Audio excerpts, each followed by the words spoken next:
dorești să strălucești. Vino cu noi, Wings, de puterea ne unim. Nimic nu ne va opri, cu ajutorul tău și al meu vom învinge. Wings, zâmbet cald și luminos, lumea noastră farmecă, fericire dă-ne aripi și privește. Dacă dorești să strălucești, vino cu noi. Raza magică pe cer strălucește. Aventura începe acum. Să zburăm printre nori albi, prin timp și spațiu. Încolorezi viața cu multă fantezie, cu zborul meu spre ceruri. Wings, de puterea ne unim. Nimic nu ne va opri, cu ajutorul tău și al meu vom învinge. Wings, prietenia e mai presus, tot ce avem mai valoros, fericire dă-ne aripi, privește. Wings, fermecatele Wings, printre stele zburăm, să cer de lumină suntem, puterea noastră e Wings. Wings, episodul 35. În ultimul episod, Bloom și celelalte fete au vizitat școala Red Fontaine pentru a asista la ceremoniile de deschidere. Acolo Lordul Darker a dezlănțuit puterile fiorosului Dractoheart. Cu ajutorul fermecătorului Helia, zânele au încheiat ziua victorioase. Secretul profesorului Avalon.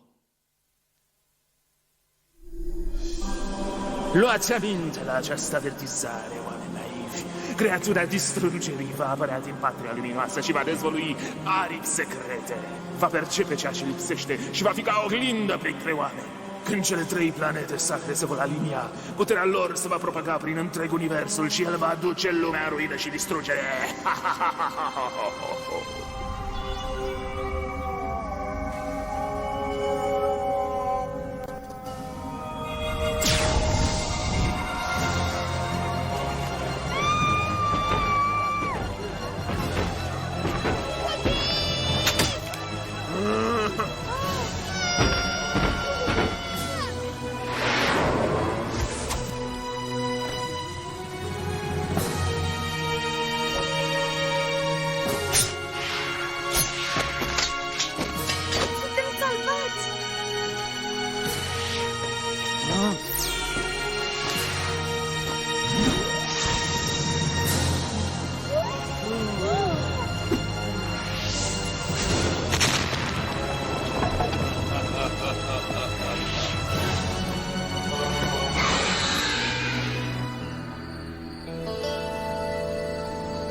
Mama, Bloom s-a trezit. Ce drăgălașă e! Bloom, vino la mine.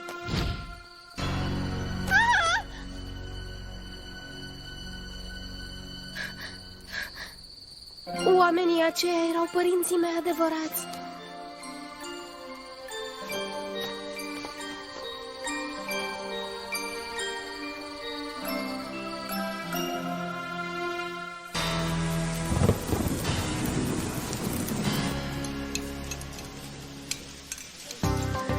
Aici nu primim niciodată suficientă mâncare. Am terminat micul dejun și tot mi-e foame. Hei, uite aici o chestie interesantă. Ascultați aici, fetele.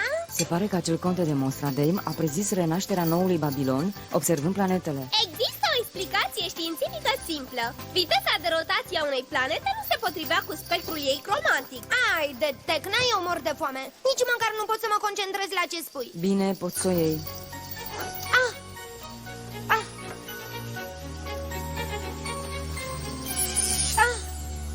În regulă, dacă asta e o glumă, eu nu o apreciez. Privește partea bună a lucrurilor. Toate se strâng în favoarea ta. Foarte amuzant, Tecna. Tu faci chestia asta? Ce e?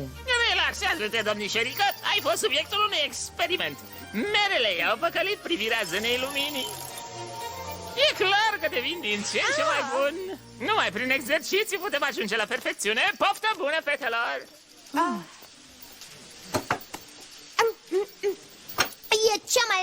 zi din viața mea. Mi s-a electrizat părul, micul dejun a dispărut și ne așteaptă 7 ore de școală. Nimic nu m-ar putea înveseli.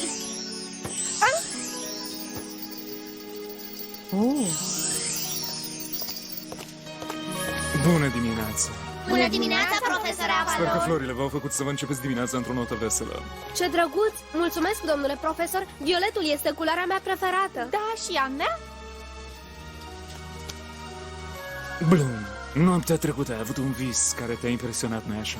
Domnule profesor, a fost un vis despre părinții mei adevărați. Aș vrea să aflu ce li s-a întâmplat. Mă puteți ajuta? Cu siguranță. Așteaptă-mă în birou după ore.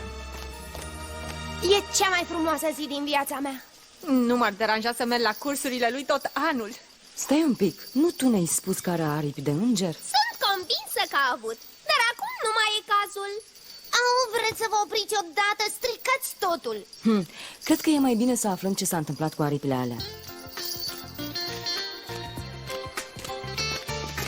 Bună dimineața, domnule profesor. De azi dimineața din grădină lipsesc 5 trandafiri și 8 lalele. Acuitatea dumneavoastră cognitivă se ridică la înălțimea renumelui ei.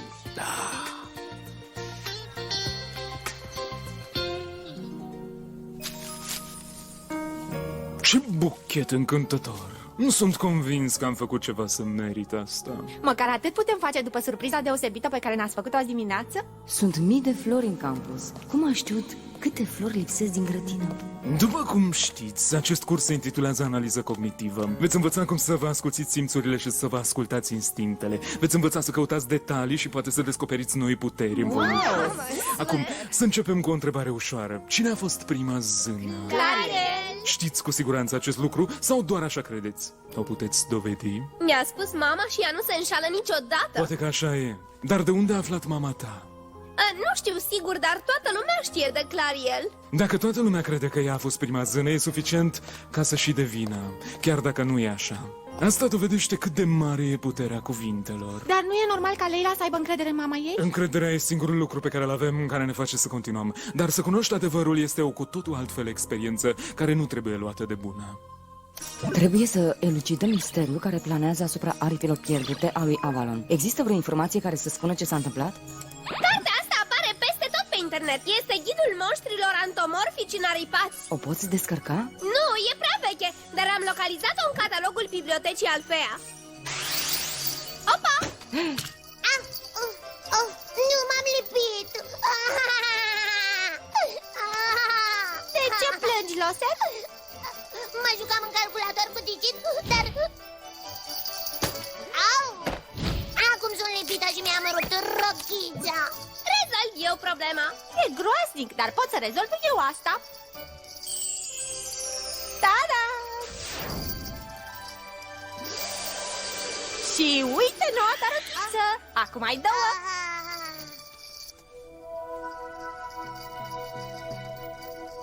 Iată cartea pe care o căutam. Monștri antomorfici de referință, de Serious Facet. Grăbește-te, Tecna! Citește!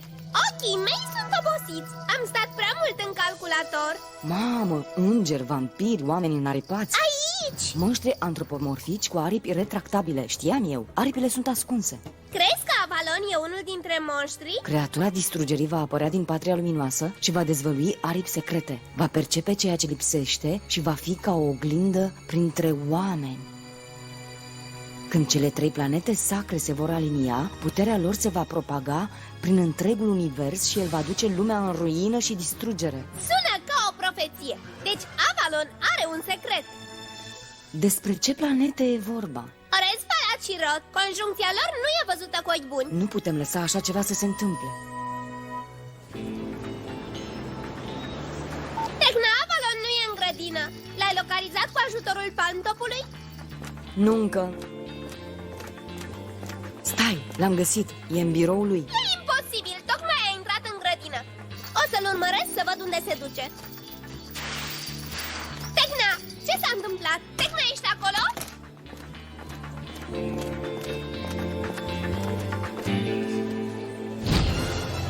Va percepe ce lipsește și va fi ca oglindă printre oameni.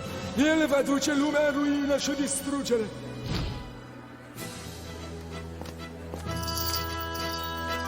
Iată-l din nou! Brusc Avalon e peste tot în același timp. Digit, ne întâlnim în biroul lui Avalon. Bloom e în pericol. Grăbește-te, Lochet. Dar ce se întâmplă? Îți explic mai târziu. Spune-i cristalului numele tău. Bloom. Wow! Trebuie să-l oprim. Tocmai face o vrajă. Priviți! Ce sunt toate astea? Acesta e arborele tău genealogic. Asta de aici ești tu. Așa e? Sora mea Daphne e și ea aici și părinții mei Oritel și Marian. E obiectul pe care l-am văzut în vis. E minunat! Bloom află în final adevărul despre părinții ei adevărați. Și nu e deloc în pericol. Poate că nu, dar trebuie să-l ținem sub observație. Tot nu am încredere în el. E greu de crezut că Avalon e intelectual. E un tânăr foarte atrăgător. Sper că ora de invocații va fi mai ușoară. Asta depinde de cât de tare vă străduiți. Bună, fetelor! Sunt eu, Palladium. Uimitor, nu? M-am întors sub forma uneia dintre multiplele mele înfățișări de profesor. Anul acesta voi preda invocații magice. Profesorul Avalon vă va învăța să înțelegeți magia. Eu vă voi învăța cum să o produceți. Ar putea fi amuzant. Cursul de anul trecut ne-a plăcut tuturor. Bloom, capul sus. Fă unul și pentru mine. Tecnahale tale zboară întotdeauna foarte bine. O poțiune galbenă, tricosium, nu trebuie agitată niciodată, poate exploda. Acum că v-am captat atenția, aș vrea să fiți puțin atente la vrăjile tehnice. Acum că ați învățat informațiile de bază, putem începe. Sferă de plasmă. Aceasta este o sferă de plasmă invocată prin invocație directă. Vrea să încerce cineva? Eu vreau să încerc. În regulă, Stella. Ești invitata mea, dar ține minte, o silabă unde nu trebuie și e suficient să arzi tot aerul din camera asta. Da, pe de altă parte, poate că nu. Căldura nu face bine la păr. Amaril, de ce nu încerci tu, drăguțo? Ți-o plătesc eu pentru asta. Odată ce imaginea e bine formată în mintea voastră, o puteți invoca. Rămâi concentrată și lasă-ți mintea să penetreze imaginea. Sferă de plasmă.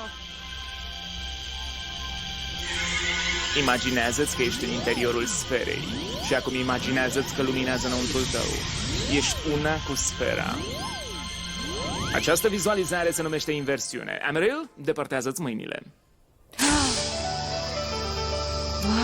Acum alege o țintă și lansează-o. Haide, mențineți concentrarea, altfel colegile tale de clasă își vor dori să se fi dat cu loțiune de protecție solară. Dispare!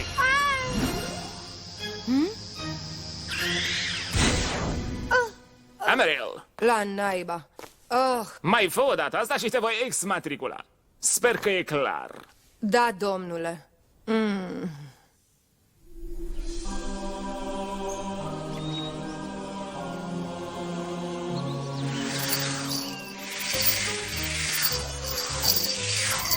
Dânele și Pixie vor elucida misterul profesorului Avalon. Mă întreb ce se va întâmpla. Mă strigă cineva.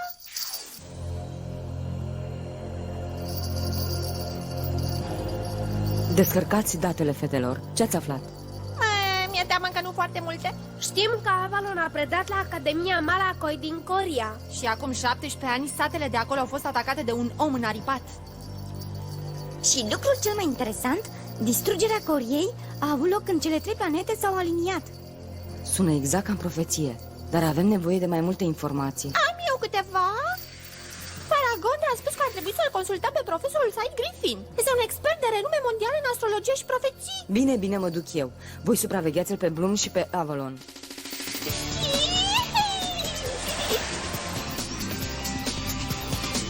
Mulțumesc că m-ai dus, Timmy. Da, tocmai mi-am dotat motorul cu motoare turbo noi.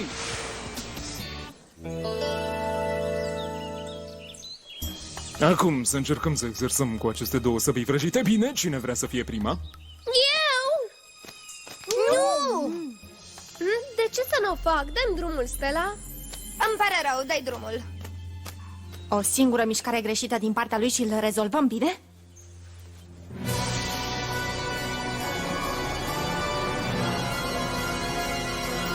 Orez, Falat și Rot sunt un sistem planetar străvechi. Convergența lor aduce întotdeauna numai necazuri. Și când trebuie să se alinieze din nou? Când condițiile din toate galaxiile sunt perfecte. Voi ști mai multe când e întuneric și voi putea privi cerul. Să sperăm că nu e prea târziu.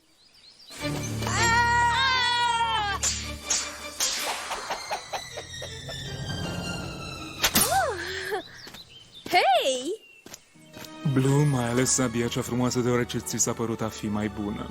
De fapt, sabia aceea lipsită de strălucire are lama mai puternică. Ciobiturile acestea sunt urmele unui atac puternic, dar sabia nu s-a rupt deoarece e făcută dintr-un aliaj special. Nu judecați niciodată după aparențe, căutați mai adânc, luați-vă după alte indicii pentru a descoperi adevărul. Mă întreb ce alte indicii ne va dezvălui adevărul despre Avalon.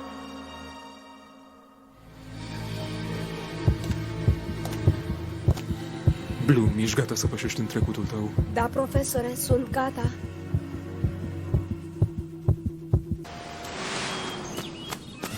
Zănișoarele nu sunt cu tine? Strâng mai multe informații cu profesorul Griffin.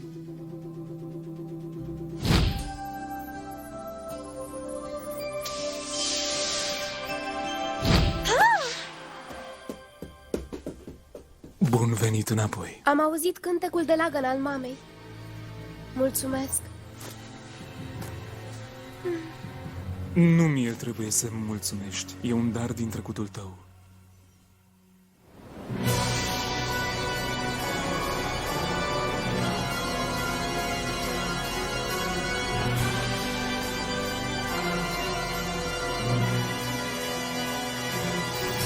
Incredibil! Orez, Falat și Rot se vor alinia noaptea asta la 11:59, aducând cu ele un blestem asupra zânelor de la Alfea. Nu aveți decât 10 minute. Asta înseamnă că profeția lui Sevius Facetus e adevărată. Avalon este creatura distrugerii. Alfea, mă recepționezi? Alfea, ai o problemă.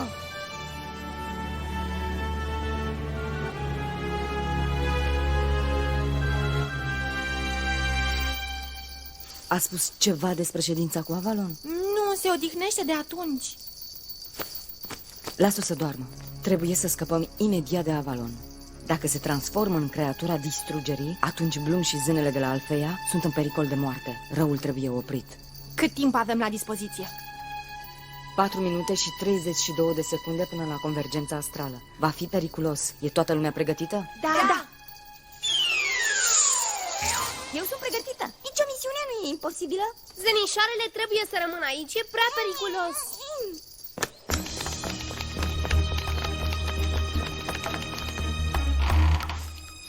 Dacă păstrăm liniștea, îl putem prinde pe Avalon dormind.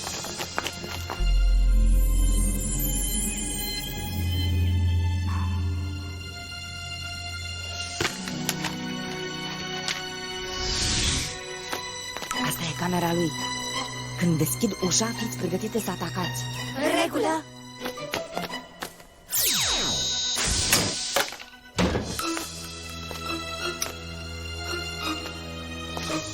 Unde putea să dispară?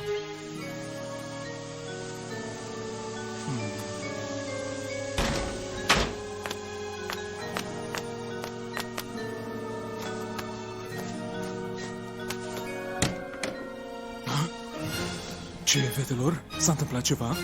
Da, tu ești ceea ce s-a întâmplat.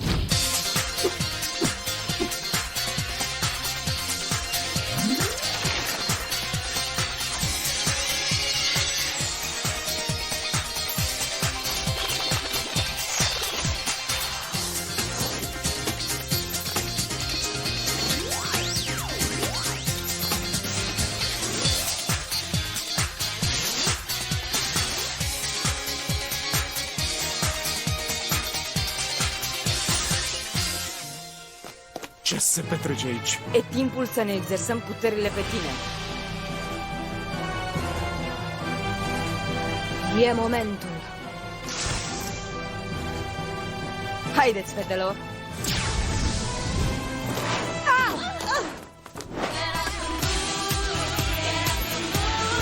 Nu-l scăpați!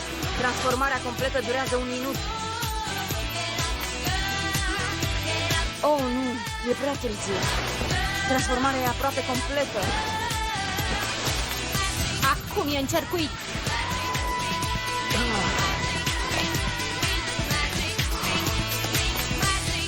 Nepăgăcioasă. Vai, ne pare extrem de rău că ți-am stricat planurile. După ceasul meu încă mai are timp să se transforme. Momentele disperate cer acțiuni disperate. Speră de plasmă. Nu, Tecna, aripile au dispărut, i-a expirat timpul. Nu!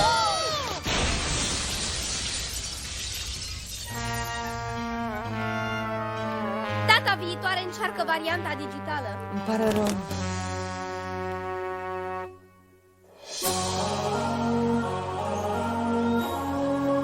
Doamnă directoare, n-am nicio idee cum s-a întâmplat.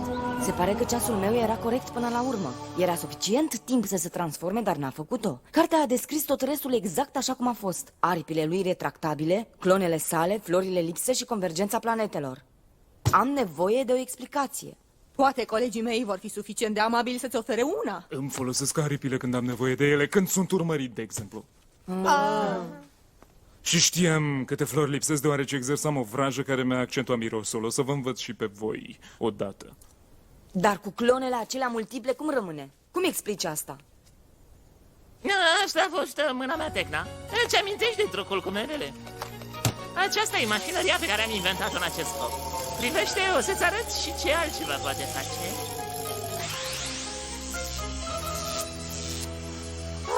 O duzină de directoare? Ce coșmar! Stella? E ceva neregulă cu ea.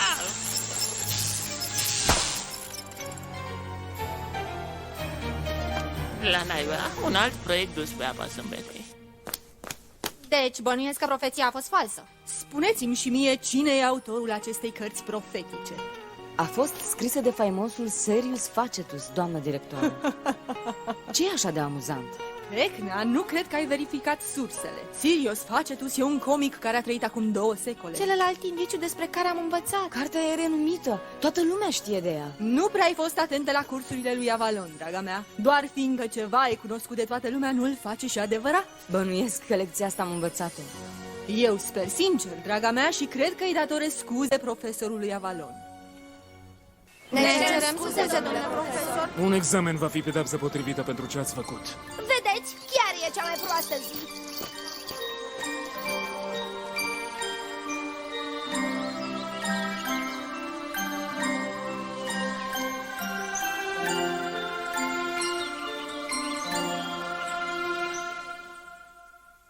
În următorul episod, din Winx Club, maleficile Trix atacă școala Red Fontaine. Bloom și Tecna încearcă să dea o mână de ajutor, dar Sky este rănit în timpul luptei. E oare ziua pierdută sau poate Bloom poate găsi înăuntrul ei un alt gen de putere?